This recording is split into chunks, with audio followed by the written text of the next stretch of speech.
माननीय सदस्यहरू, सम्माननीय सभामुखज्यू,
मान्य सदस्यहरू, प्रतिनिधि सभाको आजको बैठकको कारबाही प्रारम्भ हुन्छ।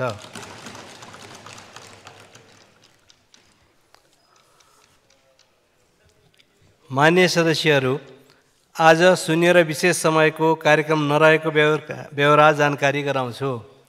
मान्य सदस्यहरू, सार्वजनिक संस्थानको वार्षिक स्थितिको समीक्षा गर्ने लगायत अन्य महत्त्वपूर्ण कार्यक्रम आज रहेकोले यो समय हटाइएको कुरा म जानकारी गराउँदै अब मान्य सदस्यहरू प्रतिपक्षमा रहनुभएको सबै उठ्नुभएको छ। त्यसको तर्फबाट के कुरा राख्न खोज्नु भएको छ, मान्य सदस्य ज्ञानबहादुर शाहीलाई 5 मिनटको समयभित्र आफ्नो कुराहरू राखिदिनु हुन म समय दिन्छु। बाँकी सदस्यहरूलाई बसिदिनु हुन अनुरोध गर्दछु। सम्माननीय सभामुख महोदय, आज संसद जस्तो भएको छैन। यो कुर्सी गजबको चिज रहेछ। सम्माननीय सभामुख महोदय, यो दाहिनेपट्टि बस्दा मान्छेको चरित्र एउटा हुँदो रहेछ, बायाँपट्टि बस्दा मान्छेको चरित्र फरक हुँदो रहेछ। हामीले फरक चरित्र निर्माण गरिरहेका छौँ संसदबाट, तर आज अहिलेसम्म पनि संसदका गतिविधिले गर्दा आज पनि नेपाल सरकारले रसियामा अल्पत्र परेका मान्छेलाई उद्धार गर्न सकेको छैन। नेपालीहरू युक्रेन र रसियाको युद्धमा मरिरहेका छन्। आज त्यो कुरा र अर्को कुरा, सम्माननीय सभामुख महोदय, यही कुर्सीमा बसेर माननीय गृहमन्त्रीज्यूले भन्नुभएको थियो, जसको नाम आएको छ छानबिन गरौँ। गृहमन्त्रीले मुट्टु दह्रो छ भन्नुभएको थियो, प्रधानमन्त्रीले मुट्टु दह्रो छ भन्नुभएको थियो। हरेकको नाम आएको छ।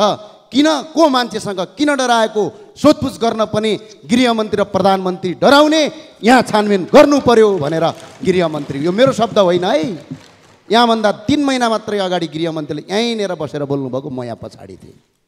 फेरि अर्को कुरा भन्नुभएको थियो, खुट्टा कमाउनु भएन, एकपटक सोध्नुपर्छ, सोध्नै नहुने उहाँहरू को, उहाँहरूको नाम देशभरि आएको छ, ठाउँ ठाउँमा आएको छ, उहाँलाई छानबिन किन नगर्ने भनेर गृहमन्त्रीले भन्नुभएको थियो।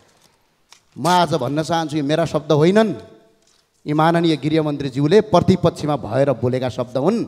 त्यो भएको हुनाले अहिले पनि भन्छु, सम्माननीय सभामुख महोदय, सहकारी पीडितहरू आज सडकमा बास भएको छ। मकै पोलेको पैसा हो, सागको मुठा बोकेको पैसा हो, कुनै अरबपति र खरबपतिको होइन।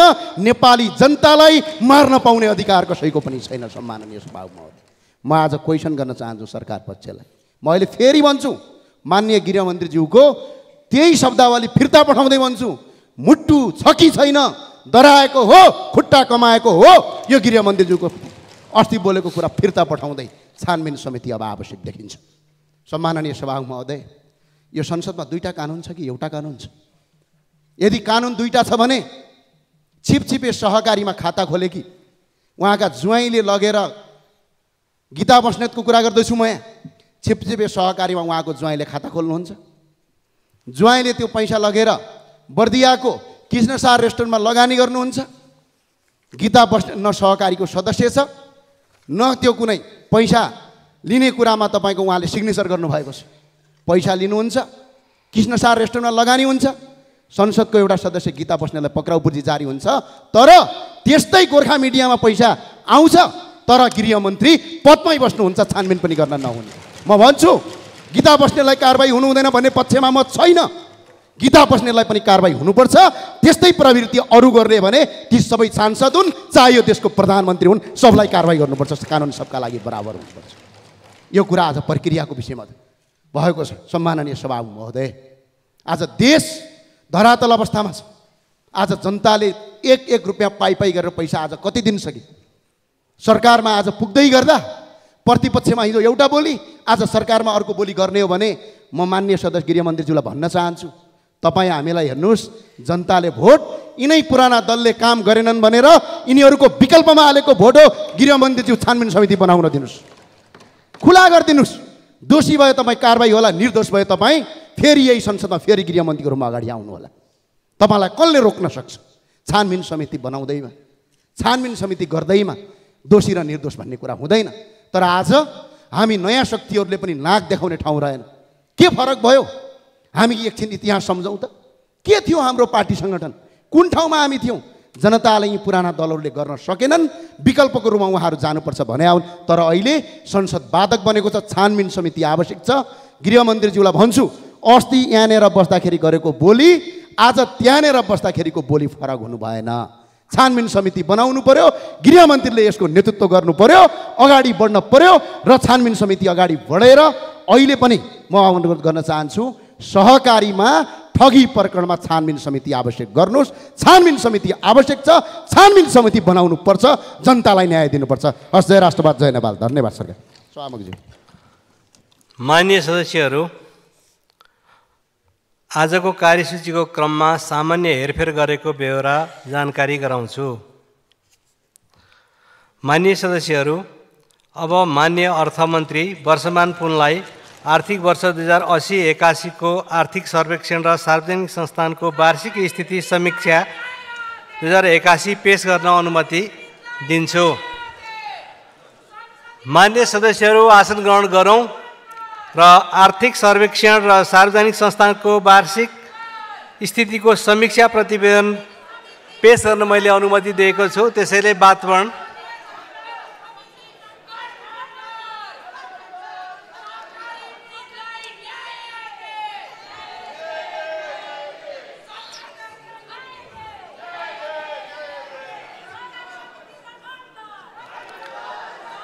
माननीय सदस्यहरू आफ्नो ठाउँमा आसन ग्रहण गरौँ र माननीय अर्थमन्त्रीजीलाई रोस्टममा आउने व्यवस्था मिलाइदिनु न म मान्यजीहरूलाई अनुरोध गर्दछु।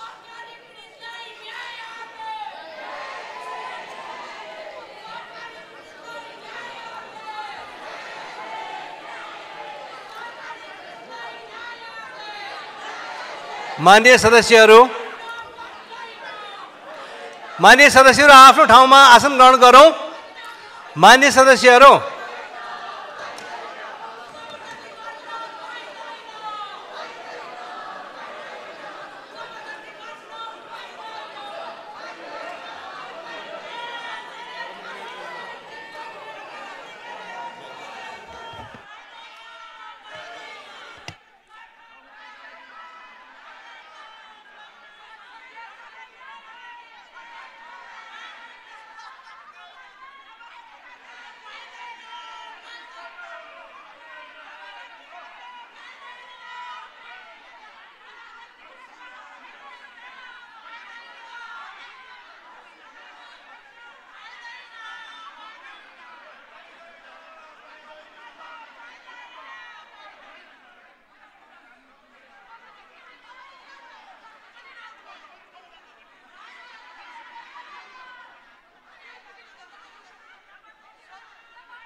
सम्माननीय सभामुख महोदय, नेपाल सरकारको आगामी आर्थिक वर्षको लागि राजस्व र व्ययको अनुमान पेश गर्नु अघि मुलुकको समग्र आर्थिक सामाजिक स्थिति प्रतिबिम्बित गर्ने आर्थिक सर्वेक्षण 2080-81 यस गरिमामय संसद समक्ष पेश गरेको छु। यस सर्वेक्षणमा मूलतः गत आर्थिक वर्षको पुरा अवधि र चालु आर्थिक वर्षको 8 महिनासम्मको सङ्घ प्रदेश र स्थानीय तहको समग्र आर्थिक सामाजिक गतिविधि र क्षेत्रगत विकास तथा सुशासनको अवस्था चित्रण एवं विश्लेषण गरिएको छ। मुलुकको आर्थिक सामाजिक परिसूचकमा सुधार हुँदै गएको छ।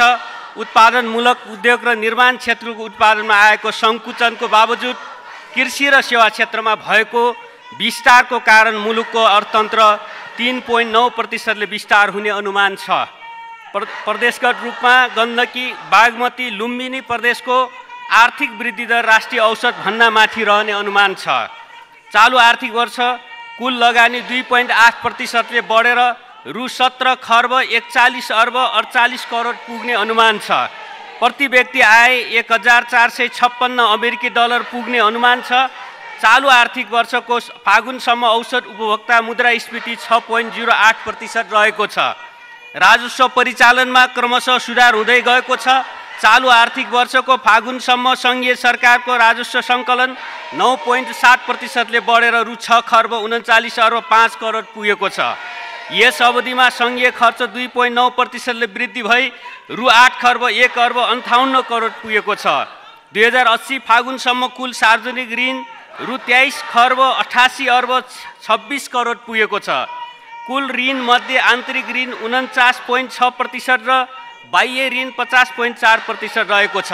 आर्थिक वर्ष 79-80 मा प्रदेश र स्थानीय तहले सङ्घबाट भएको वित्तीय हस्तान्तरण मार्फत रु 3 खर्ब 97 अर्ब 26 करोड र राजस्व बाँडफाँड मार्फत रु 1 खर्ब 20 अर्ब 26 करोड गरी जम्मा 5 खर्ब 17 अर्ब 62 करोड प्राप्त गरेका छन्। वित्तीय क्षेत्र सुधार र सबल हुँदै गएको छ। ब्याङ्किङ प्रणालीमा पर्याप्त तरलता रहेको छ। निक्षेप एवं कर्जाको व्यापार दर घट्दै गएको छ। चालु आर्थिक वर्षको फागुनसम्म निजी क्षेत्रतर्फ प्रवाहित कर्जा रु 5.6%ले बढेको छ। बैंक तथा वित्तीय संस्थाको शाखा सञ्जालमा विस्तार, विद्युतीय माध्यमबाट हुने कारोबार र वित्तीय साक्षरता प्रवर्धनसँगै प्रति शाखा जनसङ्ख्या 2515 पुगेको छ। सभामुख महोदय, 2080 फागुनसम्म सङ्घीय सरकारबाट निर्माण भएको सडक 34,267 किलोमिटर पुगेको छ, जसमध्ये 53.2% सडक कालोपत्रे भएको छ। ऊर्जा क्षेत्रमा मुलुक आत्मनिर्भरतर्फ उन्मुख भएको छ। कुल जडित विद्युत क्षमता 3060 मेगावाट पुगेको छ। 80 फागुनसम्म 97.7% जनसङ्ख्यामा विद्युतको पहुँच पुगेको छ। कुल सिँचाइ योग्य जमिनमध्ये 88.5% जमिनमा सिँचाइ सुविधा पुगेको छ। मुलुकको कुल भूभागको 41.69% वन क्षेत्र रहेको छ र शैक्षिक सत्र 2080 मा आधारभूत तहमा खुद भर्ना दर 95.1% र माध्यमिक तहमा खुद भर्ना दर 57.9% पुगेको छ। प्रति 1000 जीवित जन्म नवजात शिशु मृत्युदर 21 र 5 वर्ष मुनिका बालबालिकाको मृत्युदर 33 रहेको छ। 80 फागुनसम्म आधारभूत खानेपानी सेवाको पहुँच 96.75% र आधारभूत सरसफाइ सुविधाको पहुँच 95.5% जनसङ्ख्यामा पुगेको छ। औसत आयु 71.3 वर्ष पुगेको छ। निरपेक्ष गरिबीको रेखामुनि रहेको जनसङ्ख्या 20.27% रहेको छ। मानव विकास सूचकाङ्क 0.601 रहेको छ। सन् 2030 सम्मको दिगो विकास लक्ष्यको 41.4% उपलब्धि हासिल भएको छ। कानुन तथा नीति निर्माण तहमा महिलाको प्रतिनिधित्व बढ्दै गएको छ। 1/3 महिलाले सम्पत्तिको स्वामित्व प्राप्त गरेका छन्। महिलाको श्रम सहभागिता दर बढ्दै गएको छ। आर्थिक सामाजिक क्षेत्रमा प्राप्त उपलब्धिलाई संस्थागत एवं सुदृढ बनाउँदै लैजान सरकार अग्रसर रहेको छ। यस सर्वेक्षणले औँल्याएका विषयलाई सरकारले बजेट तथा कार्यक्रम र क्षेत्रगत नीति मार्फत सम्बोधन गर्दै जानेछ। सम्माननीय सभामुख महोदयको अनुमतिले अब 2080-81 को आर्थिक सर्वेक्षण र सार्वजनिक संस्थानको वार्षिक स्थिति समीक्षा 2081 पेश गर्दछु। धन्यवाद।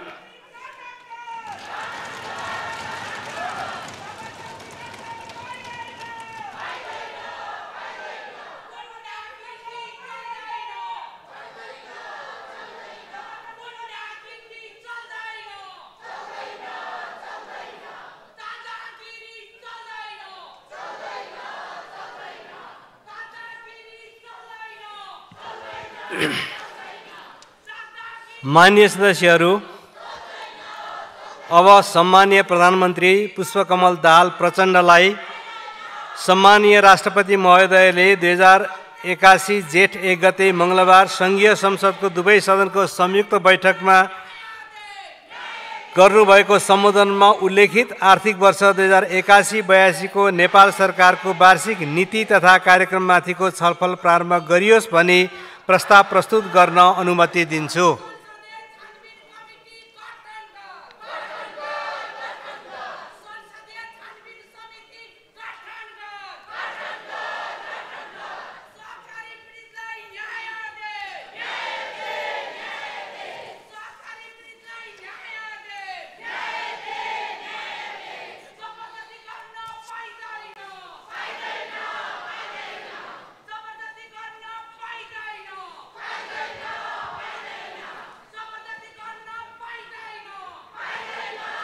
सम्मान्य सभामुख महोदयको अनुमतिले सम्माननीय राष्ट्रपतिले 81 जेठ 1 गते मङ्गलबार सङ्घीय संसदको दुवै सदनको संयुक्त बैठकमा गर्नुभएको सम्बोधनमा उल्लेखित आर्थिक वर्ष 81-82 को नेपाल सरकारको वार्षिक नीति तथा कार्यक्रममाथिको छलफल प्रारम्भ गरियोस् भनी प्रस्ताव प्रस्तुत गर्दछु।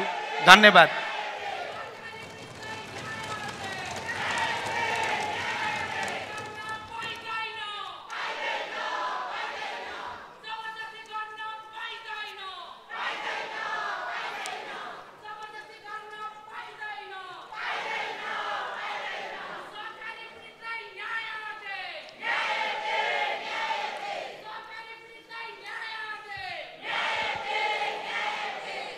माननीय सदस्यहरू, आर्थिक वर्ष 2081-82 को लागि नेपाल सरकारको वार्षिक नीति तथा कार्यक्रमको विभिन्न बुँदाहरूमा 2 वटा संशोधनका सूचनाहरू प्राप्त हुन आएको बेहोरा जानकारी गराउँछु।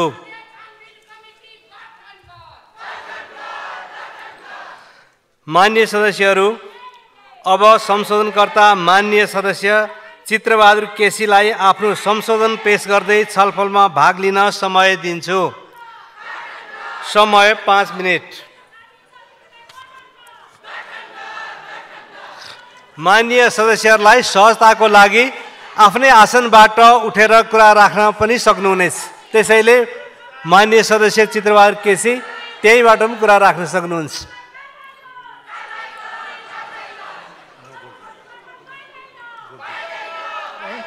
ल, माननीय सदस्यलाई सभामुख महोदय, सहकारीमा ठगेर यत्रो चाहिँ बर्बाद मुलुकलाई पार्नेहरूलाई सत्ता पक्षले जोगाउन जुन खालको षड्यन्त्र गरिरहेको छ, यो लोकतन्त्रमाथिको तपाईँको चाहिँ आक्रमण हो, गणतन्त्रमाथिको आक्रमण हो। त्यस कारणले सत्ताधारीको यो जुन दुर्दशा छ, यसमा राष्ट्रिय जनमोर्चाले घोर विरोध गर्छ र यो नीति कार्यक्रमलाई समर्थन गर्दैन, विरोध गर्छ। धन्यवाद। अब माननीय सदस्यहरू, अर्को संशोधनकर्ता माननीय सदस्य प्रेम सुवाललाई आफ्नो संशोधन पेश गर्दै छलफलमा भाग लिन समय दिन्छु। समय 5 मिनेट।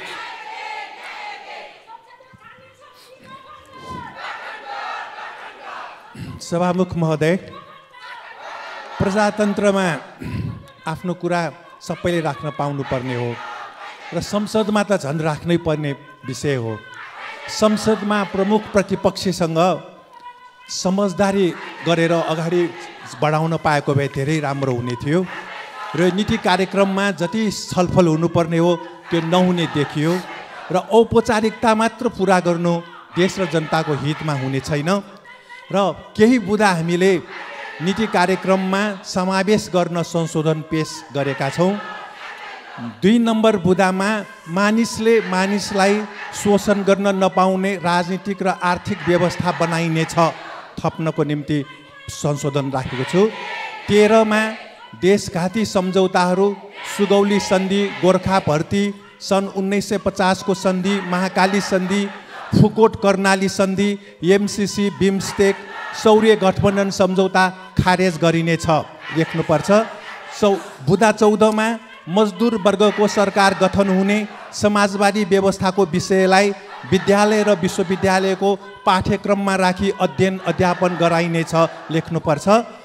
बुँदा 15 र 28मा ठुल्ठुला भ्रष्टाचारी र मानव अधिकारको गम्भीर उल्लङ्घन गर्नेलाई मृत्युदण्ड दिने संविधान संशोधन गरिनेछ। बुँदा 16मा न्यायपालिका, संवैधानिक आयोग र सेना प्रहरी समेतको नेतृत्व सम्बन्धित क्षेत्रबाट निर्वाचन गराई छनौट गरिनेछ लेख्नुपर्छ। बुँदा 16मै नेपालीको विदेशमा सम्पत्ति राख्न नपाउने व्यक्तिको सम्पत्तिको सीमाङ्कन गरिनेछ लेख्नुपर्छ। बुँदा 17मा सहर केन्द्रित आन्दोलनबाट शासक दलहरूलाई सत्तामा पुर्याउने काम मात्रै भएको हुँदा जिल्ला जिल्लामा जनताको राजनीतिक चेतनामाथि उठाउन छलफल र गोष्ठी चलाइनेछ लेख्नुपर्छ। बुँदा 18मा युरोपमा 17औं शताब्दीमा पुँजीपति वर्गले सामन्तवाद विरुद्ध हतियार सहितको सेना प्रयोग गरी सत्ता कब्जा गरेको थियो। मजदुर वर्गले अब पुँजीपति वर्गकै शान्तिपूर्ण वा सशस्त्र उपायबाट सत्ता हातमा लिने बारे नयाँ पुस्तालाई अध्ययन गराइनेछ लेख्नुपर्छ। बुँदा 20मा लघु वित्त र सहकारी संस्थाको जनताको बचत ठगी गरेकालाई जेल सजाय दिनेछ। मितर ब्याज लिनेलाई हडैसम्म कारबाही हुनेछ लेख्नुपर्छ। बुँदा 21 र 32मा सुकेको रुखमा पानी दिनु र अर्थतन्त्रको चालक सिटमा निजी क्षेत्रलाई राख्नु एउटै हुने भएको विषयमा जनतालाई सचेत गराइनेछ लेख्नुपर्छ। बुँदा 22मा राजस्वको 60% विकास निर्माण र 40% कर्मचारी प्रशासनमा खर्च गरिनेछ। आगामी 5 वर्षसम्म महँगी बढ्न दिइने छैन लेख्नुपर्छ। बुँदा 26मा आगामी आर्थिक वर्षभित्र गरिबी उन्मूलन गरिनेछ र गरिबी उन्मूलनको निम्ति चीनको नमुनालाई एउटा मोडेलको रूपमा लिन सकिनेछ भनेर लेख्नुपर्छ। बुँदा 27, 55, 56मा देशको 185वटा निर्वाचन क्षेत्रमा राजधानी काठमाडौँकै सेवा सुविधा उपलब्ध सहर विकास गरिनेछ। सङ्घीय राजधानीलाई पश्चिम नेपालको डाङ उपत्यकामा सारिनेछ लेख्नुपर्छ। बुँदा 29 र 30मा विकास निर्माणको काम जनताको उपभोक्ता समिति वा आम अमानतबाट गरिनेछ लेख्नुपर्छ। बुँदा 38मा दाल चामल तरकारी गेडागुडी अन्न स्वदेशमै उत्पादन गरी कृषिलाई आत्मनिर्भर बनाइनेछ लेख्नुपर्छ।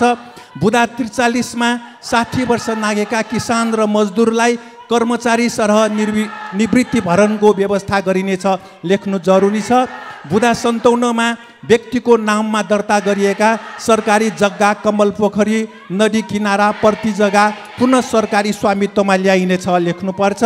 बुँदा 60मा हरियो वन तस्करको धन बनाउनेहरूलाई सजाय दिइनेछ लेख्नुपर्छ। बुँदा 61मा चुरेको गिटी ढुङ्गा बालुवा र जङ्गलको दोहनमा रोक लगाई तराई मरुभूमिकरण हुन दिइने छैन लेख्नुपर्छ। बुँदा 65 र 70मा भक्तपुर, काठमाडौँ र ललितपुरका औद्योगिक क्षेत्रहरूलाई आगामी आवभित्र स्थानान्तरण गरिनेछ लेख्नुपर्छ। बुँदा 79मा भन्सार एजेन्टको लाइसेन्स भाडामा दिन नपाउने गरी भन्सारमा स्वयं उपस्थित भएर बायोमेट्रिक हाजिर गराइनेछ र एक एजेन्टले एक दिनमा गर्न पाउने कामको मात्रा निश्चित गरिनेछ लेख्नुपर्छ। दफा बुँदा 85मा औषधि व्यवस्था विभागलाई भन्सार र मालपोत कार्यालय जस्तै भ्रष्ट बनाउने महाप्रबन्धक लगायत अधिकारीहरूलाई जान मार्ने उद्योगमा सजाय दिइनेछ लेख्नु जरुरी छ। बुँदा 160मा काठमाडौँ उपत्यकाको पुरानो बस्तीमा 2032 सालको भूकम्पबाट क्षति भएका घर पुनर्निर्माण गर्न र अनुदान समेतको समय सकियो, थोरै बाँकी छ, आधा मिनट सभामुख महोदय। ब्याज सहुलियतको ब्याज दरको ऋण चालु राखिनेछ लेख्नुपर्छ। बुँदा 117मा गोर्खापत्र, नेपाल टेलिभिजन, रेडियो नेपाल, राससलाई शासक दलहरूको मुखपत्र बनाइने छैन लेख्नुपर्छ। बुँदा 128, 29 र 130मा काठमाडौँ उपत्यकाको खानेपानी स्रोतहरूलाई जलाधार क्षेत्र घोषणा गरी संरक्षणको जिम्मेवारी नेपाली सेनालाई दिइनेछ। भक्तपुरको बागेश्वरी र नगरकोटको जङ्गल संरक्षण गरी खानेपानीको मुहान भण्डारण बढाउन बाँड बनाइनेछ। धन्यवाद। मान्य सदस्यहरू, आर्थिक वर्ष 2081-82 को लागि नेपाल सरकारको वार्षिक नीति तथा कार्यक्रममाथि र सो उपर प्राप्त संशोधनमाथि छलफल गर्न आजै 1 घण्टाको समय निर्धारण गरिएको बेहोरा जानकारी गराउँछु। उक्त छलफलमा भाग लिनको लागि दलीय प्रतिनिधित्वको आधारमा नाम प्राप्त भएको छ। वक्ता मान्य सदस्यहरूले निर्धारित समयभित्र आफ्नो भनाइ राखिसक्नुहुन अनुरोध गर्दछु। सर्वप्रथम मान्य सदस्य विष्णु प्रसाद पौडेललाई छलफलमा भाग लिन समय दिन्छु। समय 17 मिनेट।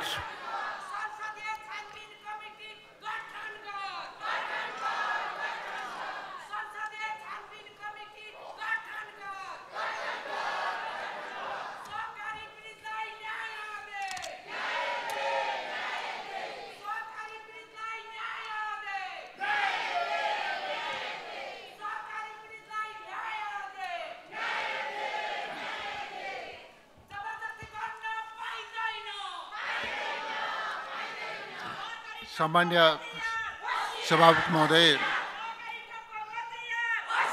सम्मान्य राष्ट्रपतिले सङ्घीय संसदको दुवै सदनको संयुक्त बैठकलाई गर्नुभएको सम्बोधन मार्फत आर्थिक वर्ष 2081-82 का लागि अघि सारिएका नेपाल सरकारका नीति तथा कार्यक्रमहरूका सम्बन्धमा म आफ्नो तर्फबाट र आफ्नो दलको तर्फबाट विचार दृष्टिकोण राख्नका निम्ति यहाँ उपस्थित भएको छु। सबैभन्दा पहिला यो नीति तथा कार्यक्रमका सम्बन्धमा छलफलमा सहभागी भएर संशोधन प्रस्ताव प्रस्तुत गरेर छलफलमा सहभागी भएर वास्तवमा जुन प्रकारको गतिरोध संसदभित्र जुन प्रकारको गतिरोध पैदा गर्ने कोसिस भएको छ त्यसप्रति असहमति जनाउनु हुने र नीति तथा कार्यक्रममाथिको छलफल निर्वाध अगाडि बढ्नुपर्छ भनेर योगदान गर्नुहुने माननीय सदस्यहरू माननीय चित्रबहादुर केसी र माननीय प्रेम सिवालजीप्रति म धन्यवाद व्यक्त गर्न चाहन्छु।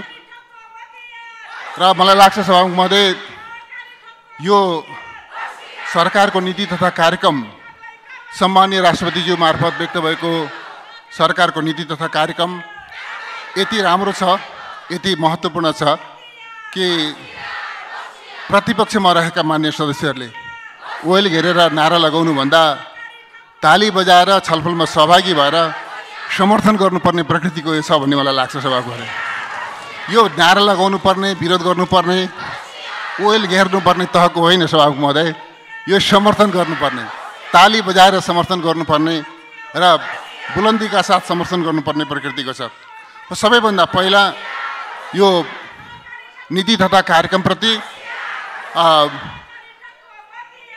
म हार्दिक समर्थन जनाउन चाहन्छु र यसले यो नीति तथा कार्यक्रमले मुलुकका आर्थिक सामाजिक क्षेत्रका समग्र समस्याहरूलाई चिनेको छ, समाधानको सही र समयोचित दृष्टिकोण अघि सारेको छ। त्यस अर्थमा यो समर्थन योग्य छ भन्ने मान्यताका साथमा यसप्रति आफ्नो दृढ समर्थन म जनाउन चाहन्छु र यसले सभामुख महोदय यो नीति तथा कार्यक्रमले 16औं योजनालाई अनुसरण गर्ने कोसिस गरेको छ, दिगो विकासको लक्ष्यलाई पछ्याउने कोसिस गरेको छ। एलडीसी ग्रेजुएसन पछि उत्पन्न हुन सक्ने चुनौती र अवसरहरूलाई कसरी सामना गर्ने र अवसरहरूलाई कसरी सदुपयोग गर्ने भन्ने दृष्टिकोण अघि सारेको छ र सर्वोपरि रूपमा सरकारमा सहभागी राजनीतिक दलहरूको तर्फबाट सरकारले अघि सारेको नीतिगत प्राथमिकता र साझा सङ्कल्पलाई यसले अनुसरण गरेको छ। त्यो नीतिगत प्राथमिकता र साझा सङ्कल्पलाई यो नीति तथा कार्यक्रममा प्रतिबिम्बित गरेको छ। यसरी यो नीति तथा कार्यक्रममा समग्रतामा यसले सही दृष्टिकोणका साथमा यो चाहिँ अगाडि आएको छ भन्ने मलाई लाग्छ। यसले अहिले मुलुकको सबैभन्दा ठुलो समस्या आम नागरिकहरूमा पैदा भएको निराशा हो। निराशालाई नचिरिकन नागरिकहरूमा आशा र विश्वास जागृत नगरिकन यो हाम्रो देश बन्छ, हामी आफैले बनाउँछौँ, देशलाई सामाजिक आर्थिक रूपमा समृद्ध बनाउँछौँ भन्ने विश्वास आम नागरिकमा जागृत नगरिकन हामी अगाडि बढ्न सक्दैनौँ सभामुख महोदय। त्यस अर्थमा यो नीति तथा कार्यक्रमले निराशा चिर्ने र नागरिकहरूमा आशा जगाउने त्यो दृष्टिकोण यसले आत्मसात गरेको छ। निराशा चिर्ने गरी र आशा जगाउने गरी नीति तथा कार्यक्रम आएको छ। यसबीचमा वास्तवमा विकास, हाम्रो देशको विकास प्रयास अल्मलिएको थियो। अल्मलिएको विकास प्रयासलाई खास गरी 2074 को निर्वाचनपछि देशले जुन प्रकारले सामाजिक आर्थिक क्षेत्रमा, भौतिक र मानवीय विकासका क्षेत्रमा जुन प्रकारको गति का साथ अगाडि बढ्दै थियो, बीचमा त्यसमा गतिरोधको स्थिति उत्पन्न भयो र हाम्रो देशको विकास अल्मलियो। यो नीति तथा कार्यक्रमले अल्मलिएको विकासलाई ट्र्याकमा ल्याउने र विकास प्रयासलाई अगाडि बढाउने सङ्कल्प गरेको छ र रोकिएको विकासलाई गति दिने दृष्टिकोण अवलम्बन गरेको छ। सभामुख महोदय, त्यसै गरी यसले हाम्रो देशको अर्थतन्त्र यति बेला मूर्छित अवस्थामा छ, शिथिल अवस्थामा छ र घस्रिएको अवस्थामा छ। अर्थतन्त्रलाई मूर्छित अवस्थाबाट नबिउजाएसम्म, यसको शिथिलतालाई अन्त्य नगरेसम्म र घस्रिएको अवस्थाबाट यसलाई गति पैदा नगरेसम्म हाम्रा समाजका समग्र समस्याहरूको समाधान हुन सक्दैन। त्यस कारणले यो नीति तथा कार्यक्रमले मूर्छित, शिथिल र घस्रिएको अवस्थामा रहेको अर्थतन्त्रलाई चलायमान बनाउने र देशका समग्र आर्थिक सामाजिक समस्याहरूलाई समाधान गर्ने दृष्टिकोण लिएको छ। त्यस अर्थमा पनि यो नीति तथा कार्यक्रम समर्थन योग्य छ भन्ने मेरो ठम्याइ हो सभामुख महोदय।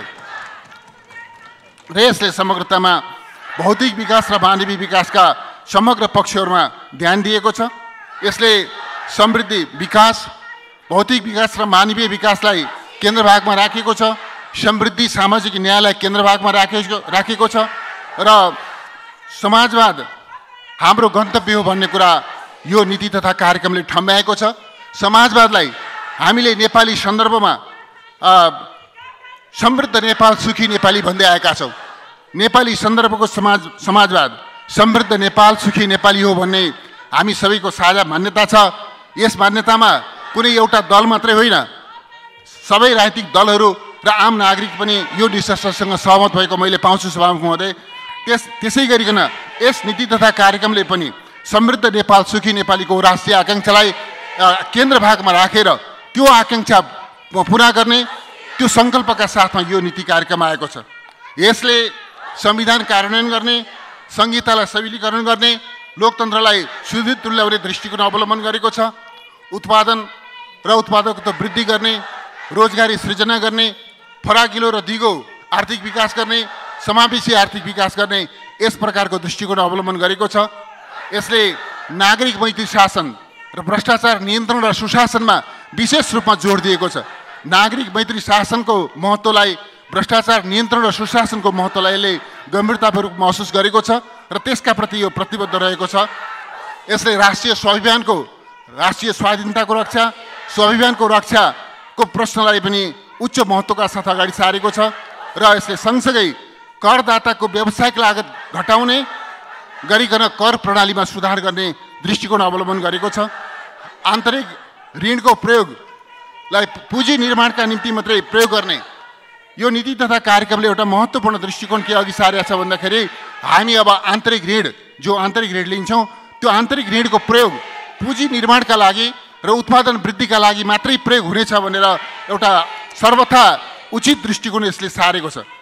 यसले बैंक, लघु वित्त, सहकारी, बिमा, पुँजी बजार क्षेत्रमा जे जस्ता समस्याहरू रहेका छन् ती समग्र समस्याहरूको समाधान गर्ने र सहकारी क्षेत्रको समस्या समाधान गर्नका निम्ति र सहकारी क्षेत्रलाई स्मुथली अगाडि बढाउनका निम्ति एउटा विशिष्टीकृत नियामक निकाय गठन गरेर यस क्षेत्रका समस्याहरूलाई स्थायी रूपमा समाधान गर्दै जाने एउटा सही र समयोचित दृष्टिकोण यसले अघि सारेको छ। यसले नेपालको कन्ट्री रेटिङको प्रतिबद्धतालाई दोहोऱ्याएको छ र आगामी आर्थिक वर्षभित्र नेपालको कन्ट्री रेटिङको काम सम्पन्न गरेर अन्तर्राष्ट्रिय जगतमा नेपालको विश्वसनीयता र नेपालप्रतिको सम्मान अभिवृद्धि गर्ने सङ्कल्प गरेको छ। त्यसै गरी पहिचान भएका गरिबहरूलाई निःशुल्क बिमा प्रदान गर्ने सङ्कल्प गरेको छ। गरिबहरूलाई, गरिबीको रेखामुनिका नागरिकहरूलाई, पहिचान भएका गरिबीको रेखामुनिका नागरिकहरूलाई निःशुल्क बिमा गर्ने, स्वास्थ्य बिमा गर्ने दृष्टिकोण यसले अघि सारेको छ। यसले आन्तरिक उत्पादन वृद्धि गर्ने, आयात प्रतिस्थापन गर्ने, निर्यात वृद्धिका लागि खास गरिकन तीन तह सङ्घीय सरकार, स्थानीय प्रदेश सरकार, स्थानीय सरकार गरिकन 3 तह निजी, सहकारी र चाहिँ समुदायका बिचमा उत्पादन र रोजगारीका लागि साझेदारी कार्यक्रम अघि सारेको छ। 2 वर्षभित्र पशुपक्षी र मत्स्य क्षेत्रमा र 5 वर्षभित्र फलफुलमा आत्मनिर्भर बन्ने सङ्कल्प गरेको छ। राष्ट्रिय गौरवका आयोजनाहरूलाई चाहिँ तीव्रताका साथ अगाडि बढाउने र निर्धारित समयमा सम्पन्न गर्ने अठोट गरेको छ र आगामी वर्ष 5 लाख भूमिहीन सुकुम्बासी, स्ववासी र अव्यवस्थित बसोबासीहरूको समस्या समाधान गर्ने र क्रमशः यसलाई स्थायी रूपमा समाधान गर्दै अगाडि बढ्ने त्यस प्रकारको दृष्टिकोण अघि सारेको छ। जलवायु परिवर्तनको मुद्दालाई अन्तर्राष्ट्रियकरण गर्ने, त्यस अभियानको नेतृत्व नेपालले गर्ने र यसलाई चाहिँ अन्तर्राष्ट्रिय संवादको आयोजना गर्ने, जलवायु परिवर्तन, हिमाल र मानव जातिको भविष्यको विषयमा केन्द्रित भएर अन्तर्राष्ट्रिय संवाद गर्ने, आयोजना गर्ने त्यस प्रकारको दृष्टिकोण यसले अघि सारेको छ। उपभोक्ताहरूलाई उनीहरूको हितलाई सुरक्षित गर्नका निम्ति उपभोक्ता अदालत गठन गर्ने यसले अठोट गरेको छ। पर्यटन प्रवर्धनका क्षेत्रमा टाकुरा पर्यटकीय गन्तव्यको विकासको दृष्टिकोण अघि सारेर एउटा नयाँ एभिन्यू यसले खोलेको छ। मध्य पहाडी लोकमार्ग लगायत निर्माणाधीन अवस्थाका आय पूर्वाधार आयोजनालाई अगाडि बढाउने यसले अठोट गरेको छ। 2083 भित्र काठमाडौँ तराई मधेस द्रुत मार्ग सम्पन्न गर्ने यसले अठोट गरेको छ। पूर्व पश्चिम रेलमार्ग, केरुङ काठमाडौँ रेलमार्ग, रक्सोल काठमाडौँ रेलमार्ग लगायतका हाम्रो देशको दीर्घकालीन विकासका लागि अत्यन्त महत्त्वपूर्ण रेलमार्गहरूको निर्माण प्रक्रियालाई अगाडि बढाउने त्यो खालको सङ्कल्प गरेको छ। एकीकृत बस्तीको विकास गर्ने दृष्टिकोण अघि सारेको छ। बुढी गण्डकी, नलसिंहगढ, दुधकोशी, माथिल्लो अरुण, फोकट कर्णाली, तामाकोशी, 5 जगदुल्ला जस्ता, चैनपुर सेती जस्ता जलविद्युत आयोजनाहरूको विकासलाई तीव्रताका साथ अगाडि बढाउने अठोट गरेको छ। नेपालको आफ्नै भू उपग्रह हुन्छ, हामी स्थापना गर्छौँ भन्ने अठोट गरेको छ र दोहोरिएका संरचनात्मक संरचनाहरूलाई हटाउने र शासन प्रशासनलाई चुस्त दुरुस्त बनाउने त्यो खालको अठोट गरेको छ। दलित, उपेक्षित, उत्पीडित वर्गको उत्थान र विकासका लागि प्राधिकरण गठन गर्ने नयाँ दृष्टिकोण अघि सारेको छ। सभामुख महोदय, यी यस्ता महत्त्वपूर्ण विचार दृष्टिकोणहरू अघि सारेको कारणले गर्दा म के आग्रह गर्न चाहन्छु भने यो नीति कार्यक्रम सबै दृष्टिकोणले उचित छ, सही छ, समयोचित छ र यसलाई म हार्दिकतापूर्वक समर्थन गर्न चाहन्छु। यति मात्रै होइन, म संसदमा रहेका सबै राजनीतिक दल र सबै मान्यज्यूहरूलाई पनि यो नीति कार्यक्रमको समर्थनमा खडा हुनका लागि, समर्थनमा मतदान गर्नका लागि, यसको पक्षमा उभिनका लागि म हार्दिकतापूर्वक आग्रह गर्न चाहन्छु। धन्यवाद, नमस्कार।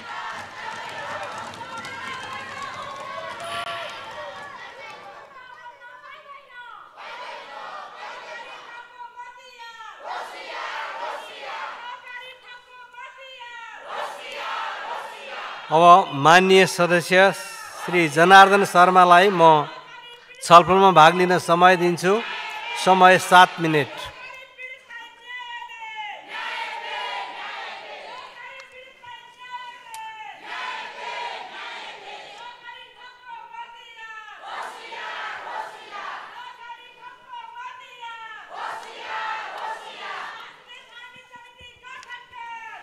सम्माननीय सभामुख महोदय, सम्माननीय राष्ट्रपतिद्वारा श्री रामचन्द्र पौडेलद्वारा सङ्घीय संसदको दुवै सदनको संयुक्त बैठकलाई गर्नुभएको सम्बोधनमा को नीति कार्यक्रमको छलफलमा हामी गइरहेका छौँ।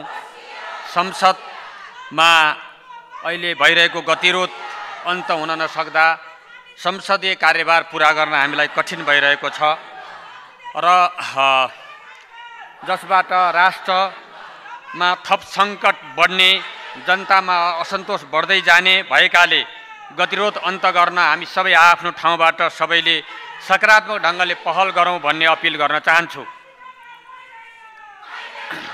81-82 को नीति तथा कार्यक्रमको छलफल गरिरहँदा नीति कार्यक्रमले देशको वर्तमान अवस्थालाई बदल्दै राष्ट्र, राष्ट्रियता, समृद्धि, सुशासनका मार्गमा अगाडि बढ्नुपर्ने आवश्यकता छ। देशको समृद्धि, विकासका लागि राष्ट्रिय सहमति एकमात्र विकल्प हाम्रो अगाडि देखा परिरहेको छ। राष्ट्रका सामु उत्पन्न चुनौतीहरू र राष्ट्रिय सहमति र एकताबाट मात्र सम्भव छ। सङ्घीय लोकतान्त्रिक गणतन्त्रको रक्षा र कार्यान्वयनको अवस्था गम्भीर बन्दै गएकोले सबैले गम्भीरतापूर्वक सोचौँ। राजनैतिक दलहरूप्रति जनताका प्रश्नहरू आक्रोशहरूलाई बेलैमा मनन गरौँ र सरकारले ल्याएको नीति कार्यक्रमले विशेष गरी संविधान कार्यान्वयन, संहिताको सबलीकरण, अर्थतन्त्रको सुधार, पुनरुत्थान, उत्पादन र उत्पादकत्व वृद्धि, रोजगार सिर्जना, सुशासन प्रवर्धन, सामाजिक सेवा प्रवाहमा सुधार, सरलीकरण, नागरिक मैत्री शासन प्रणालीको स्थापना तथा भ्रष्टाचार नियन्त्रण जस्ता कुराहरूलाई अगाडि सारेको छ। सुशासनलाई संस्थागत गर्न, विकास निर्माणलाई गति दिन र सेवा प्रवाहलाई सारभूत र आम जनताले अनुभूत गर्न सक्ने सुधार गर्न, शान्ति प्रक्रियालाई शीघ्र तार्किक निष्कर्षमा पुर्याउन तथा स्वतन्त्र र सन्तुलित परराष्ट्र नीति अवलम्बन गर्दै राष्ट्रिय हित, प्रतिष्ठा र राष्ट्रिय स्वाभिमानको रक्षा गर्न अगाडि सारिएका यी महत्त्वपूर्ण नीतिहरू यो पार्टी विशेषका भन्दा पनि आम नेपाली जनताको आवश्यकताका कुराहरू हुन् र हामी सबै राजनैतिक दलका साझा मुद्दाहरू हुन्। यी राजनैतिक दलका साझा मुद्दाहरूलाई हामीले आत्मसात गरेर एउटा सहमतिबाट देशलाई अगाडि बढाउने, सहमतिबाट मात्रै समृद्धिको एउटा बाटो खुल्नेछ।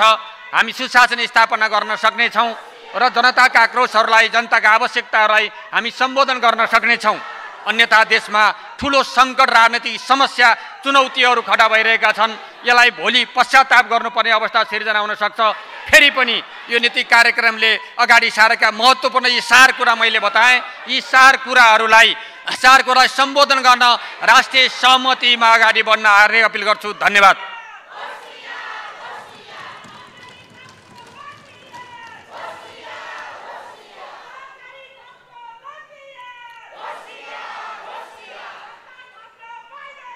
अब माननीय सदस्य श्री स्वर्णिम वाग्लेलाई छलफलमा भाग लिन समय दिन्छु। समय 5 मिनट।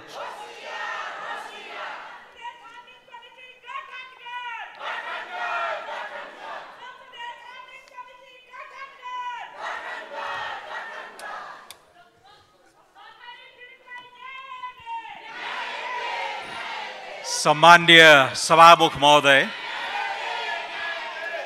यो असहज वातावरणमा यसरी गरिमामय संसदमा उपस्थित भएर बोल्न पर्ला जस्तो मलाई लागेको थिएन। 65 वर्ष अगाडि नेपाली लोकतान्त्रिक आन्दोलनका धरोहर, हामी सबैका प्रेरणा, मेरा त राजनीतिक आदर्श विश्वेश्वर प्रसाद कोइराला, बीपी कोइरालाले 65 वर्ष अगाडि स्थापित गर्नुभएको मानकलाई आज यो अवस्थामा पुर्याउनलाई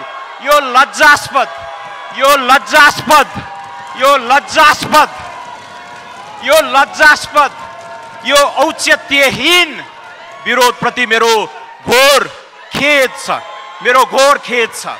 संसदको ओज, संसदको गरिमा, संसदको उपादेयतालाई असान्दर्भिक बनाउने यो कदमप्रति मेरो कोकी समाधान गर्ने हो। 74 लाख बचतकर्ताहरूको सहकारी मान्य सदस्य विषयमा केन्द्रित भएर आफ्नो अभिव्यक्ति दिनुहोस्। राखेर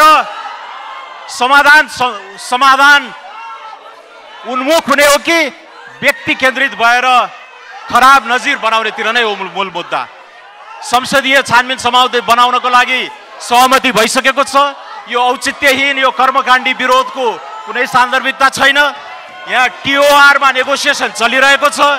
टिओआरमा नेगोसिएसन चल्दै एउटा दुईटा शब्दमा गएर अड्केको छ। मैले यो औचित्यहीन कर्मकाण्डको लागि म खेद प्रकट गर्न चाहन्छु।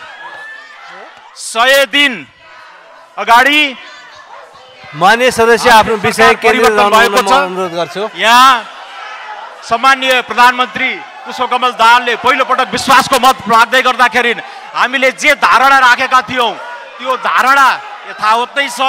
त्यसको निरन्तरताका स्वरूप यो लोकतान्त्रिक संस्कार धर्मराएको बेला, यहाँ स्थिति बरालिएको बेला, नजिरहरू बिग्रेको बेलामा हामीले जे कुराहरू राखेका थियौँ त्यसको सान्दर्भिकता परिवर्तन भएको छैन। त्यसैले त्यो सैद्धान्तिक आधारहरू यथावत नै छन्। त्यही चक्रका क्रममा नीति तथा कार्यक्रम आएको छ। क्रमिक सुधारहरूको विचारावरण भएको छ। गृह मन्त्रालय, श्रम मन्त्रालय, खेलकुद मन्त्रालय, शिक्षा मन्त्रालयमा हामीले उल्लेख गरेका क्रमिक सुधारका बिउहरूलाई यो अबको बजेटमा यसलाई ठोस रूप दिने गरेर अगाडि बढोस्। समग्र नेपाल सरकारले औल्याएको नीति तथा कार्यक्रमप्रति हाम्रो समर्थन छ। पछि बजेटले यिनै कुराहरूलाई चाहिँ सम्बोधन गरेर अगाडि बढ्छ भन्नेमा हाम्रो पार्टीको पूर्ण साथ रहेको छ। आर्थिक शिथिलता चिर्दै दिगो रोजगारमूलक वृद्धिको जग बसाल्ने, राजस्व बढाउने, खर्चको बेमेल मिलाउँदै सामाजिक रूपान्तरणको जग अगाडि बढाउने, पूर्वाधारको शिथिल एजेन्डामा केही गति लिने र सुझबुझपूर्ण अन्तर्राष्ट्रिय इन्गेजमेन्ट, जलवायु कूटनीतिदेखि लिएर एलडीसी ग्रेजुएसनदेखि लिएर छिमेकी राष्ट्रहरूको पुनरोदयसँग गाँसिने गरेर 16औं पञ्चवर्षीय योजनाको प्रारम्भ वर्षमा ठोस पुश हुने गरेर यसपालिको बजेट आओस्। माननीय अर्थमन्त्रीजीलाई पछिको बजेट ल्याउनका लागि हार्दिक शुभकामना व्यक्त गर्दै आर्थिक वर्ष 81-82 को नीति तथा कार्यक्रमप्रति हाम्रो पार्टीको पूर्ण समर्थन रहेको कुरा यहाँ औपचारिक रूपमा दर्ज गर्दै म बिदा हुन्छु। धन्यवाद।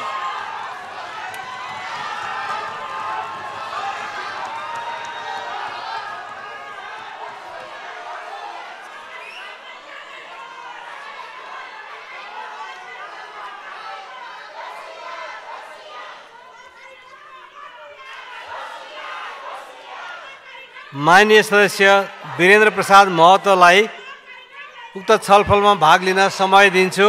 समय 3 मिनेट।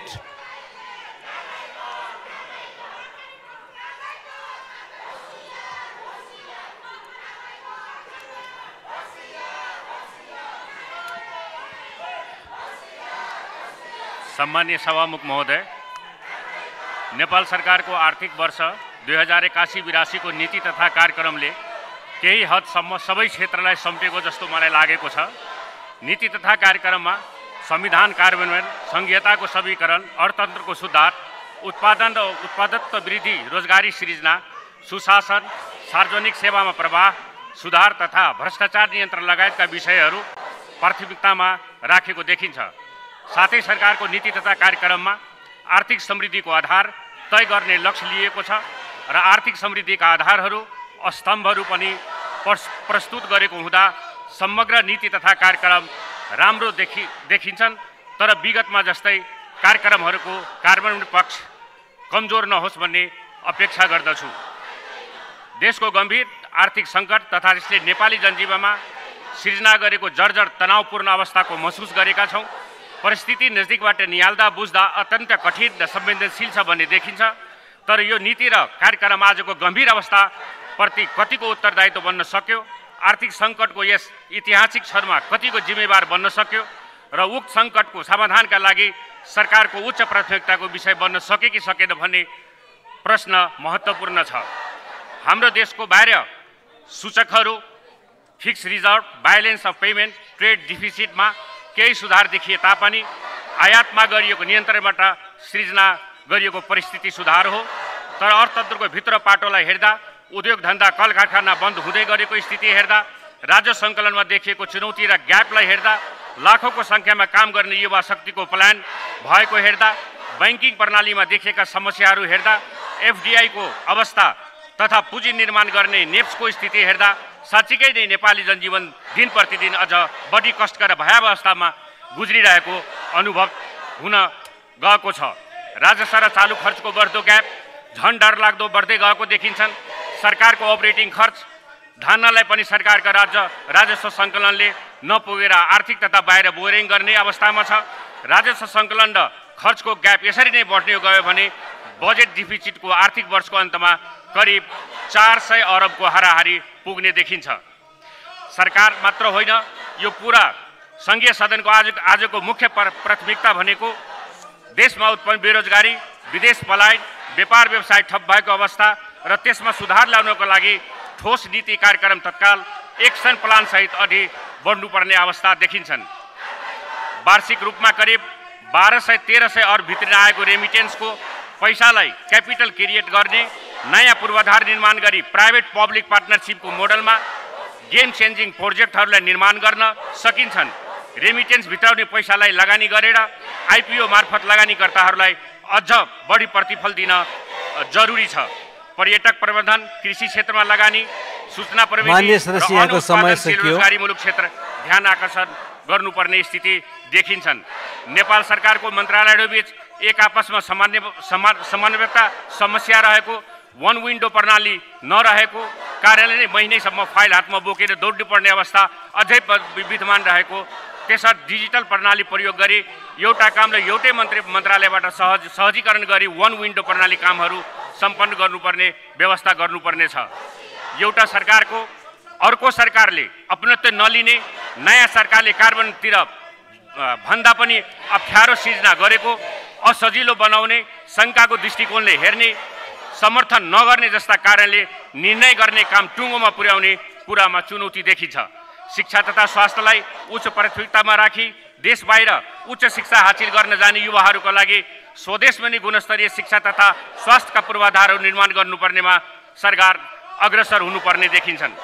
आम जनसमुदायको स्वास्थ्यलाई पहिलो प्राथमिकतामा राखी स्वास्थ्य बिमा, हेल्थ इन्सुरेन्सले अनिवार्य रूपको साथ सङ्घीय सरकारले सहुलियतपूर्ण कार्यक्रमहरू ल्याउन जरुरी छ। कृषि तथा पर्यटन क्षेत्रमा अहिलेको आत्मनिर्भरता अर्थतन्त्र निर्माणको एउटा अपरिहार्य क्षेत्र भएको हुँदा कृषि क्षेत्रको अधिकरणका लागि बढाउनु पर्ने देखिन्छन्। यससँग सम्बन्धित स्टेक होल्डरहरू तथा अर्थ मन्त्रालय, नेपाल राष्ट्र ब्याङ्क, पुँजीगत खर्चसँग सम्बन्धित मन्त्रालयहरू, प्रधानमन्त्री कार्यालयबाट जति सक्दो चाँडो समन्वय र निकास निकाल्न जरुरी छ। धन्यवाद।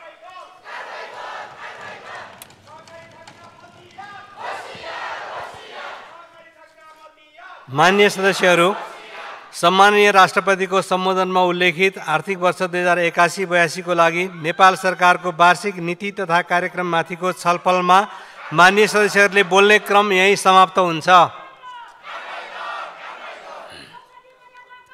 माननीय सदस्यहरू, अब सम्माननीय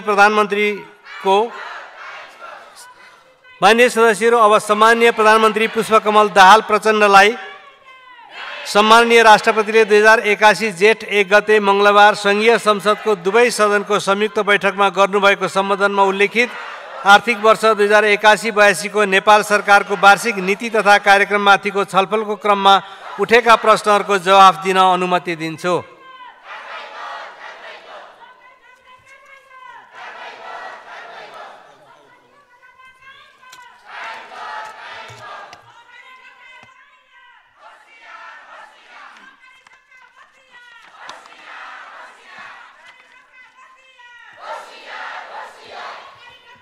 सम्मान्य सभामुख महोदय, गत साल सरकारको नीति कार्यक्रम बारे छलफलमा उठेका प्रश्नहरूको उत्तर दिने क्रममा मैले अर्को सालदेखि नीति कार्यक्रमका विषयमा र बजेटका सिद्धान्त र प्राथमिकताका विषयमा पर्याप्त समय लिएर छलफल गर्ने र परिमार्जनको एउटा नयाँ प्रक्रिया सुरु गर्ने प्रतिबद्धता व्यक्त गरेको थिएँ।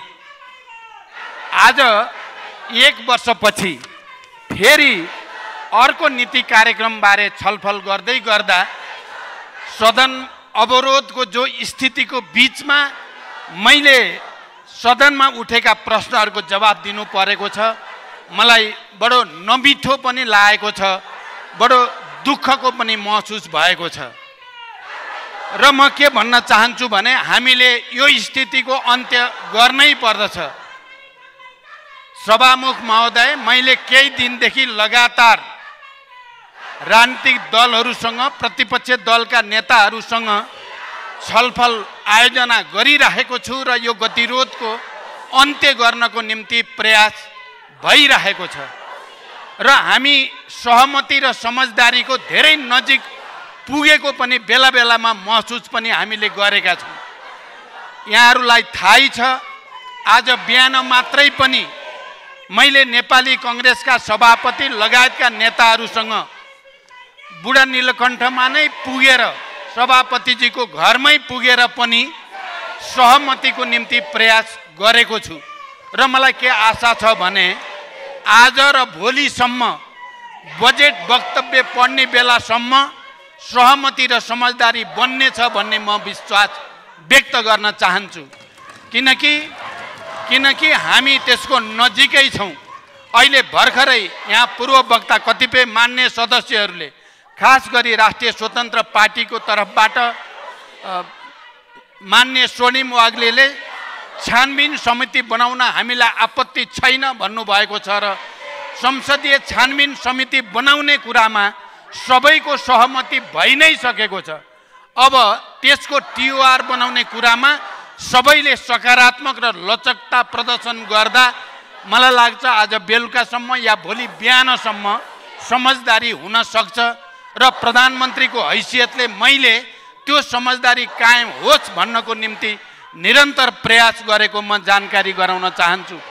पृष्ठभूमिमा यति कुरा राखिसकेपछि सम्माननीय राष्ट्रपतिज्यूबाट सम्मानित संसदको दुवै सदनको संयुक्त बैठकलाई गर्नुभएको सम्बोधन मार्फत प्रस्तुत नेपाल सरकारको आगामी आर्थिक वर्षको नीति तथा कार्यक्रममाथि माननीय सांसदज्यूहरूबाट भएका संशोधन प्रस्तावका सम्बन्धमा सरकारको धारणा प्रस्तुत गर्न मुख्य रूपमा म यहाँ उपस्थित भएको छु। संशोधन प्रस्ताव मार्फत मान्यज्यूहरूबाट प्राप्त रचनात्मक सुझाव तथा पृष्ठपोषणका लागि म धन्यवाद पनि भन्न चाहन्छु। खास गरी माननीय चित्रबहादुर केसी र माननीय प्रेम सुवालले यहाँ आफ्ना विचारहरू बडो प्रष्टसँग आफ्ना असहमति पनि सुझाव र टिप्पणीहरू पनि जसरी राख्नु भएको छ त्यसको निम्ति म मान्य सदस्यहरूलाई धन्यवाद भन्न चाहन्छु। मान्य सदस्यहरूले राख्नुभएका थुप्रै विषयहरू भाषिक परिमार्जन गर्नुपर्ने केही थप संशोधन गर्नुपर्ने प्रकृतिका रहेका छन्। आगामी आर्थिक वर्षको प्रस्तुत नीति तथा कार्यक्रमले देशमा संविधानले निर्दिष्ट गरे बमोजिम समाजवाद उन्मुख सामाजिक आर्थिक रूपान्तरणका लागि राजनैतिक स्थायित्व सुशासन सामाजिक रूपान्तरण सामाजिक न्याय सहितको समृद्ध नेपाल र सुखी नेपालीको राष्ट्रिय आकांक्षा पूरा गर्ने लक्ष्य लिएको कुरा म बडो प्रष्ट शब्दमा राख्न चाहन्छु। मान्यज्यूले प्रस्तुत संशोधन मार्फत कृषि भूमि सुधार उद्योग महिला हिंसा स्वास्थ्य शिक्षा श्रम राष्ट्रियता तथा परराष्ट्र नीति लगायतका क्षेत्रमा राख्नुभएका सुझावहरू महत्त्वपूर्ण र मनन योग्य रहेका छन्। सरकारले आत्मनिर्भर कृषि अर्थतन्त्रको विकास उद्यमशीलताको प्रवर्धन पूर्वाधार विकास रोजगारी सृजना गर्दै सूचना प्रविधि क्षेत्रलाई उत्पादन तथा उत्पादकत्व वृद्धिको मुख्य संवाहकका रूपमा विकास गर्न जोड दिएको छ। यसका साथै सामाजिक रूपमा उपेक्षित उत्पीडित वर्गको न्यायमा पहुँचको लागि कतिपय विशिष्ट कार्यक्रम पनि यसमा प्रस्तावित गरिएको छ। यसै गरी माननीय प्रेम सुवालले प्रस्तावित नीति तथा कार्यक्रममाथिको संशोधन प्रस्तावमा 48वटा बुँदा संशोधन प्रस्ताव राख्नु भएको छ। मान्यज्यूबाट प्रस्तुत संशोधनमा आर्थिक समानता सामाजिक न्याय विकास निर्माण राष्ट्रियता परराष्ट्र नीति शिक्षा स्वास्थ्य लगानी प्रवर्धन लगायतका सुझावहरूलाई गम्भीरतापूर्वक उठाउनु भएको छ। खोप कलेजको विधेयकलाई सम्मानित संसदबाट तत्काल पारित गर्न सरकारको जोड रहने विश्वास म मान्य सदस्यलाई दिलाउन चाहन्छु। संशोधनका केही विषयहरू संविधान तथा कानुनको संशोधन तथा परिमार्जन गर्नुपर्ने प्रकृतिका रहेकाले ती सन्दर्भमा सम्मानित संसदमा आवश्यक छलफल हुने नै छ। प्रस्तावित नीति तथा कार्यक्रममाथि मान्यज्यूहरूबाट प्राप्त संशोधनमा सामान्य भाषिक परिमार्जन बाहेक उल्लेखित थप विषयहरू जेष्ठ 15 गते नेपाल सरकारबाट यस सम्मानित संसदमा प्रस्तुत गरिने वार्षिक बजेट वक्तव्यमा समेट्न पहल गरिने विश्वास पनि म यहाँहरूलाई दिलाउन चाहन्छु। र फेरि एकचोटि हामीले यो सदनलाई राष्ट्रिय मुद्दामा छलफल बहस गर्ने लोकतान्त्रिक विधि प्रणालीलाई सुदृढ गर्ने र हामीले आफ्ना लोकतान्त्रिक मान्यताहरूलाई अवलम्बन गर्ने थलोको रूपमा विकास गर्न र अहिले देखा परेको गतिरोधलाई छिटोभन्दा छिटो अन्त्य गर्न सबैसँग अपिल गर्दै म बिदा हुन्छु। धन्यवाद। अभिवादन। सम्माननीय प्रधानमन्त्रीलाई स्पष्टीकरणको जवाफ दिनको लागि केही समय रोस्टममै बसिदिनु हुन अनुरोध गर्दछु। माननीय सदस्यहरू, अब सम्माननीय प्रधानमन्त्रीको उक्त जवाफका सम्बन्धमा स्पष्टीकरण माग गर्न चाहनुहुने माननीय सदस्यहरूलाई समय दिन्छु। आर्थिक वर्ष 2081-82 को नेपाल सरकारको वार्षिक नीति तथा कार्यक्रममाथि संशोधन प्रस्तुत गर्दै छलफलमा भाग लिनुभएका र संशोधन प्रस्तुत नगरी छलफलमा भाग लिनुभएका माननीय सदस्यहरूले मात्र स्पष्टीकरणमा माग गर्न सक्नुहुने बेहोरा जानकारी गराउँछु। माननीय सदस्यहरू, स्पष्टीकरण माग गर्न चाहनुहुने माननीय सदस्यहरूले आफ्नो नाम सजिलोको लागि सभामुखको डायसँगै बसेका सचिवालयका कर्मचारीहरूलाई 3 मिनेटभित्र उपलब्ध गराइदिनु हुन अनुरोध गर्छु। स्पष्टीकरण माग गर्न चाहनुहुने माननीय सदस्यहरूलाई 1 मिनेटको समय निर्धारण गरेको छु। निर्धारित समयभित्र माननीय सदस्यहरूले आफ्नो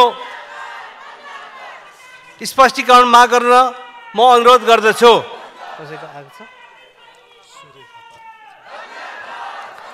माननीय सदस्य श्री प्रेम सुवाल। सभामुख महोदय, प्रधानमन्त्रीजीसँग जिज्ञासा राख्न चाहन्छु। बजेट अध्यादेशबाट ल्याइने छैन भनेर बोल्नु भएको छैन र गोर्खा भर्तीलाई खारेज गर्ने कुरा पनि आएन। नेपालको खुला सीमामा रहेको सीमाना नियमन गर्ने विषय पनि आएको छैन र खेलकुदलाई नागरिकको मौलिक हकमा राख्ने गरी संविधान संशोधन गर्ने कुरो आएको छैन। नेपालीलाई स्वदेशमा रोजगारी दिने र वैदेशिक रोजगारीमा नपठाउने। नेपाल त्यति चिसो छैन, खाडीको गर्मीमा जानु पर्दैन हामी। र साथसाथै विद्यालय शिक्षा निःशुल्क र अनिवार्य तथा विश्वविद्यालय शिक्षा निःशुल्कको कुरा आएको छैन। खोप कलेज होइन प्रधानमन्त्रीज्यू, खोप विश्वविद्यालयको विधेयक भक्तपुर नगरपालिकाले सञ्चालन गर्ने हो। यसलाई शुद्धाशुद्धि गर्नु जरुरी छ। र बहुदल र गणतन्त्रको 35 वर्षमा प्रमुख विपक्षी दल, प्रमुख विपक्षी जस्तो उपस्थित भएकोलाई प्रधानमन्त्रीज्यूले धन्यवाद दिनुपर्छ। धन्यवाद।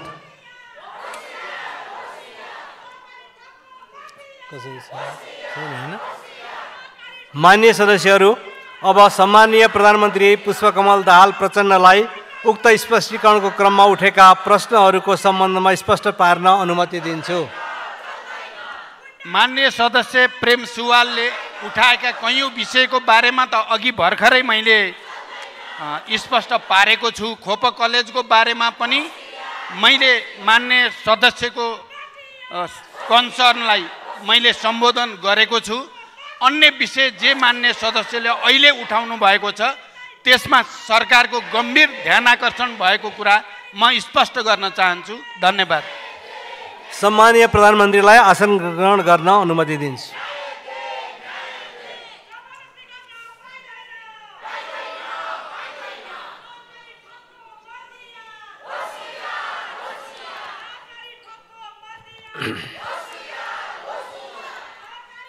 माननीय सदस्यहरू, आर्थिक वर्ष 2081-82 को लागि नेपाल सरकारको वार्षिक नीति तथा कार्यक्रममाथिको छलफल यही समाप्त हुन्छ।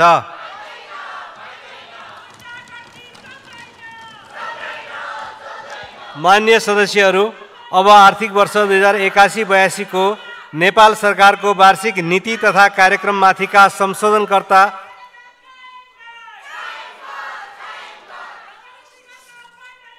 संशोधनकर्ता माननीय सदस्य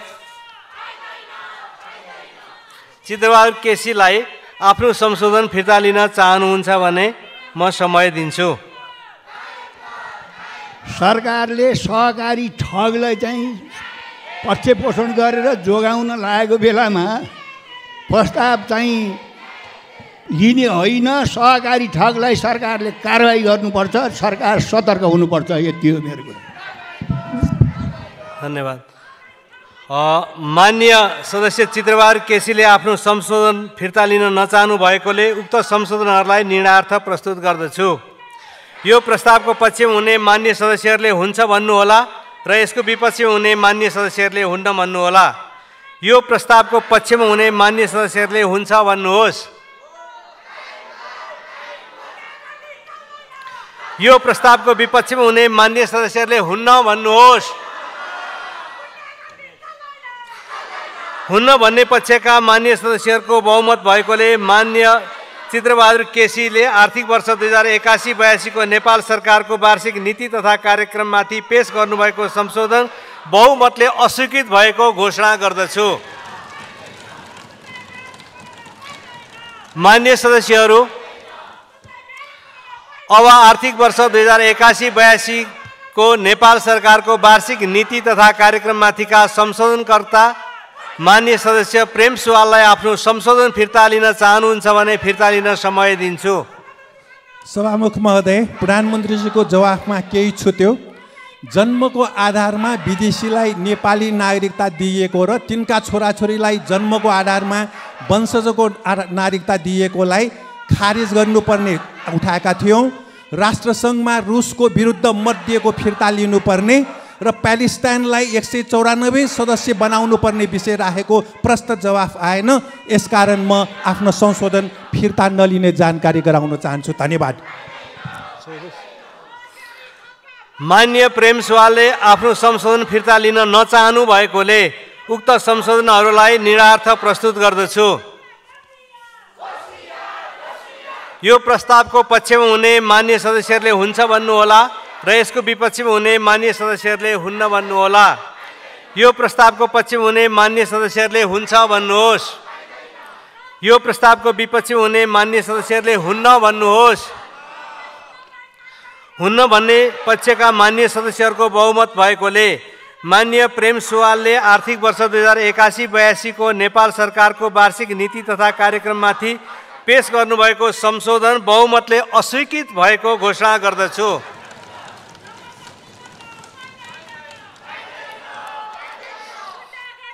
मान्य सदस्यहरू, अब सम्माननीय राष्ट्रपतिले 2081 जेष्ठ 1 गते मङ्गलबार सङ्घीय संसदको दुवै सदनको संयुक्त बैठकमा गर्नुभएको सम्बोधनमा उल्लेखित आर्थिक वर्ष 2081-82 को नेपाल सरकारको वार्षिक नीति तथा कार्यक्रमलाई निर्णार्थ म प्रस्तुत गर्दछु। यो प्रस्तावको पक्षमा हुने मान्य सदस्यहरूले हुन्छ भन्नुहोला र यसको विपक्षमा हुने मान्य सदस्यहरूले हुन्न भन्नुहोला। यो प्रस्तावको पक्षमा हुने मान्य सदस्यहरूले हुन्छ भन्नुहोस्। यो प्रस्तावको विपक्षमा हुने मान्य सदस्यहरूले हुन्न भन्नुहोस्। हुन्छ भन्ने पक्षका मान्य सदस्यहरूको बहुमत भएकोले सम्माननीय राष्ट्रपतिले 2081 जेठ 1 गते मङ्गलबार सङ्घीय संसदको दुवै सदनको संयुक्त बैठकमा गर्नुभएको सम्बोधनमा उल्लेखित आर्थिक वर्ष 2081-82 को नेपाल सरकारको वार्षिक नीति तथा कार्यक्रम बहुमतले पारित भएको घोषणा गर्दछु। माननीय सदस्यहरू, आजको दैनिक कार्यसूचीमा रहेका बाँकी कार्यक्रम सूचीबाट हटाइएको बेहोरा जानकारी गराउँछु। माननीय सदस्यहरू, नेपालको संविधानको धारा 119 बमोजिम मिति 2081 साल जेठ 15 गते सङ्घीय संसदको दुवै सदनको संयुक्त बैठकमा नेपाल सरकारको अर्थमन्त्रीले आर्थिक वर्ष 2081-82 को राजस्व र व्ययको वार्षिक अनुमान पेश गर्नुपर्ने भएकोले उक्त प्रयोजनको लागि सोही मितिमा दिनको 1 बजे बस्ने गरी सङ्घीय संसदको दुवै सदनको संयुक्त बैठकमा प्रतिनिधि सभाका सम्पूर्ण मान्य सदस्यहरू दिनको 12:45 बजे अगाडि नै प्रतिनिधि सभाको बैठक कक्षमा उपस्थित भइदिनुहुन आफ्नो आसन ग्रहण गरिदिनुहुन जानकारी गराउँछु। माननीय सदस्यहरू, अब अर्को बैठक 2081 साल जेठ 15 गते मङ्गलबार दिनको 4 बजे बस्ने गरी यो बैठक स्थगित हुन्छ।